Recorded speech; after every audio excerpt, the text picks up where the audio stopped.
মহাপ্রভু গম্ভীরার মধ্যে বসে রাধা ভাবে ভাবিত, তার সামনে দুই পাশে দুইজন আছেন, ললিতা আর বিশাখা সখী। কে? স্বরূপ দামোদর আর রামানন্দ রায়, দুইজনকে নিয়ে মহাপ্রভুর লীলা। তাই গৌর এই জন্য সন্ন্যাসী হয়েছেন, যাতে রাধা প্রেমটা পরিপূর্ণরূপে আস্বাদন করতে পারেন। গৌর আমাদেরকে পরিণাম দেওয়ার জন্য সন্ন্যাসী হননি, এটাই সিদ্ধান্ত, এটাই তত্ত্ব। চৈতন্য চরিতামৃতের প্রথম পরিচ্ছেদে আদি লীলাতে বলছেন,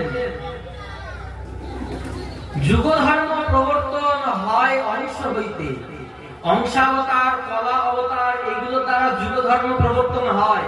আমি আসবার আগেও হরে কৃষ্ণ মহামন্ত্র নাম ছিল, গৌর আসার আগেও তো ছিল মহামন্ত্র না, গৌর এসেছেন তারপর মহামন্ত্র হয়েছে না, গৌর আসার আগে থেকেই ছিল।